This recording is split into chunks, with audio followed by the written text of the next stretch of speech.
ये दिल्ली की भीड़ बता रही है कि मोदी जी जिस तरह से आंधी की तरह आए थे उसी तरह तूफान की तरह चले जाएंगे।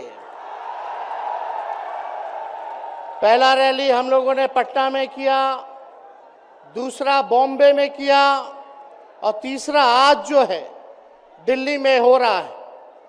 और मैं बता दूं, देश के कोने कोने में जहां भी हम लोग जा रहे हैं वहां जनता का साथ, आशीर्वाद मिल रहा है। आज हम सब लोग एकजुट हुए हैं देश के लोकतंत्र, देश के संविधान, देश के भाईचारा को बचाने के लिए। जिस हिसाब से देश में बांटने का काम किया जा रहा है, भाई को भाई से लड़ाया जा रहा है, नफरत की राजनीति की जा रही है, उसलिए हम सब नेता आपकी लड़ाई के लिए हम सब लोग आए हैं और आपकी लड़ाई लड़ रहे हैं। और हम लोग सब लोग चाहते हैं कि इस लड़ाई में आपका साथ मिले, आपका आशीर्वाद मिले और आपका प्यार मिले। जो लोग नारा लगाते हैं अब की बार 400 पार, उनका मुंह है कुछ भी बोलेंगे, लेकिन एक बात तय है, जनता ही मालिक है, आप मालिक हैं और आपको तय करना है कि देश के शासन में कौन बैठने का काम करेगा। आज यहां दिल्ली की जनता से पूछना चाहते हैं, वो लोग नारा लगा रहे हैं, टारगेट फिक्स कर रहे हैं अब की बार 400 पार। ऐसा लग रहा है कि पहले से ही ईवीएम सेटिंग हो चुका है।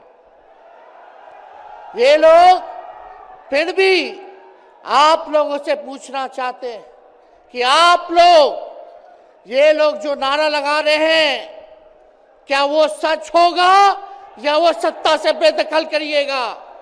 हाथ उठा के बताइए, इनको सत्ता से बाहर करना है कि नहीं करना? आज हम सब लोग देख रहे हैं कि देश में अघोषित इमरजेंसी लागू हो चुकी है। देश में सत्ता में जो लोग बैठे हैं तानाशाह रवैया अपनाने का काम कर रहे हैं, घमंडी हो गए हैं लोग। और आज हम लोग किसी को गाली देने नहीं आ रहे, लेकिन जो आंख से देख रहे हैं वो बताने आ रहे हैं, जो महसूस कर रहे हैं वो बताने आए हैं। सत्ता में लोग जो बैठे हैं, विपक्ष का धर्म बनता है, कर्तव्य बनता है कि उनसे हम लोग सवाल करें। आज मेरा मानना है कि देश में सबसे बड़ा अगर दुश्मन है तो बेरोजगारी है, महंगाई है, गरीबी है। आज यहाँ लोग हैं, नौजवान हैं, नौजवानों से पूछना चाहते, बताओ कितने नौजवान यहाँ जो हैं मोदी जी ने नौकरी दिया? हाथ उठा के बताइए। कोई नहीं मिलेगा। मोदी जी ने कोई नौकरी नहीं दी, सब कुछ जो है प्राइवेटाइज कर दिया। और हम लोगों ने बिहार में जब कांग्रेस लेफ्ट इंडिया अलायंस की सरकार थी, 17 महीने में 5 लाख नौकरी हम लोगों ने देने का काम किया। आज किसान तबाह है, युवा परेशान है, लेकिन किसानों से मोदी जी को मिलने का समय नहीं है। मोदी जी मिलते तो प्रियंका चोपड़ा से मिलेंगे, किसानों से नहीं मिलेंगे। अक्षय कुमार को इंटरव्यू देते थे पिछले चुनाव में, इस बार बिल गेट्स को बुला करके इंटरव्यू देने का काम कर रहे हैं। लेकिन किसानों की समस्या कैसे हल होगी ये नहीं बता रहे। किसानों से उन्होंने पिछले चुनाव में वादा किया था कि उनका आय दुगुना करेंगे। आज किसानों पर मोदी जी ने तलवार चलाने का काम किया है, जो हमारे अन्नदाता हैं। इसलिए आप सब लोग, हम लोग जब आवाज उठाते हैं तब मोदी जी और उनकी जो सेल है पार्टी की, उस पार्टी का सेल में कौन है? ईडी है, सीबीआई है, इनकम टैक्स है। लालू जी को तो कई बार सताया गया, मेरे ऊपर मुकदमा किया गया, मेरी मां पर, मेरी बहनों पर, मेरे जीजाओं पर, मेरे पिता के जितने संबंधी थे सब पर केस मुकदमा किया। अभी बिहार चले जाइए, कई हमारे नेताओं पे छापेमारी चल रही है। कई जगह ईटी का रेट चल रहा है, आईटी का रेट चल रहा है, लेकिन हम लोग घबराने वाले लोग नहीं।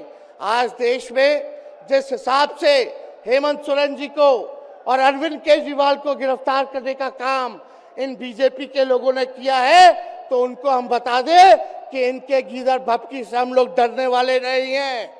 हम लोग संघर्ष करने वाले लोग हैं। और पिंजरे में तो शेर ही को कैद किया जाता है। सब लोग शेर हैं। आप लोगों ने ताकत दिया है, आपकी लड़ाई हम लोग लड़ रहे हैं। कंस राज आप लोगों ने देखा होगा, जब जब कंस को किसी से तकलीफ होती थी, डर लगता था, तब तब जेल में लोगों को बंद कर दिया जाता था। लेकिन जेल जाने से यहाँ कोई डरने वाला नहीं है। कितने लोगों को जेल भेजोगे? लेकिन जब जनता जब जवाब देगी, जब वोट का चोट दीजिएगा, तो मोदी जी हाथ मलने का काम करेंगे, सत्ता से बेदखल हो जाएंगे। इसलिए ये अपनी ताकत को पहचानिएगा। सब लोग चुनाव के समय आप सब लोग पोल कीजिएगा, वोट दीजिएगा, लोगों को भी वोट दिलाने का काम कीजिएगा। बीजेपी के लोग झूठ बोलने वाले लोग हैं। ये लोग यूरिया को भी चीनी बना देते हैं।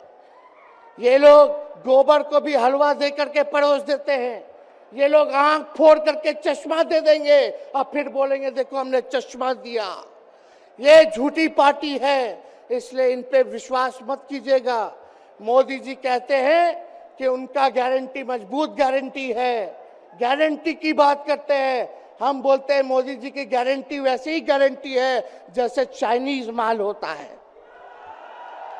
2-4 बार इस्तेमाल करोगे और वो गारंटी जो है खत्म हो जाता है, टूट जाता है, खराब हो जाता है। तो जब तक चुनाव है तब तक ही मोदी जी की गारंटी है, बाकी कुछ नहीं। 2 करोड़ रोजगार का क्या हुआ? 15-15 लाख रुपए का क्या हुआ? ये जवाब नहीं देने वाले, लेकिन हमेशा जो है प्रोपेगेंडा चलाने का काम करते हैं और लोगों को भटकाने का काम करते हैं। इसलिए आप सब लोगों को सावधान रहना पड़ेगा। इनके झूठ पे आप लोग विश्वास मत कीजिएगा। और हम सब लोगों ने आज तस्वीर देखा। आज तस्वीर क्या देखा कि आज महामहिम राष्ट्रपति जी आडवाणी जी को भारत रत्न देकर के सम्मानित कर रही थी।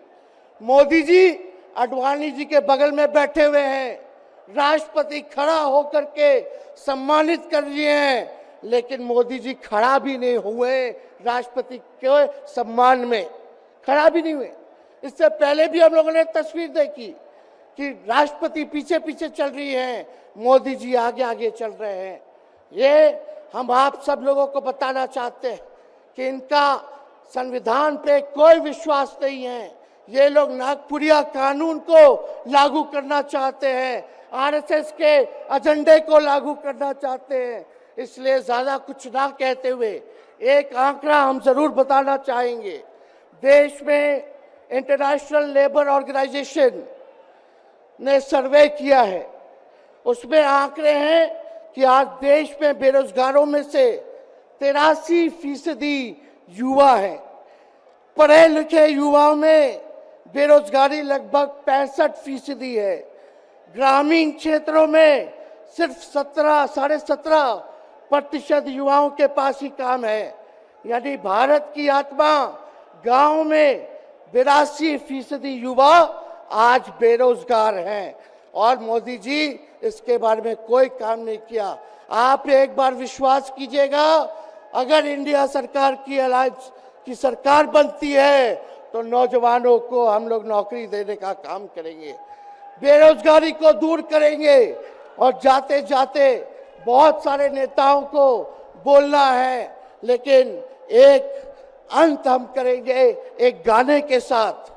और आप लोगों ने गोविंदा का फिल्म का एक गाना सुना होगा कि तुम तो धोखेबाज हो, वादा करके भूल जाते हो। रोज रोज मोदी जी तुम ऐसा करोगे, रोज रोज मोदी जी तुम ऐसा करोगे, जनता जो रूठ गई तो हाथ मलोगे। अरे तुम तो धोखेबाज हो, वादा करके भाग जाते हो। तो आप सब लोगों को बहुत बहुत धन्यवाद। आप सब लोगों का आशीर्वाद मिले और हम सभी लोगों जो है आज मिसेस केजरीवाल और हमारी बहन कल्पना जी के साथ हम लोग जो है मजबूती के साथ खड़े हैं और इस लड़ाई को लड़ेंगे और जीतेंगे। बहुत बहुत धन्यवाद। जय हिंद। बहुत बहुत धन्यवाद।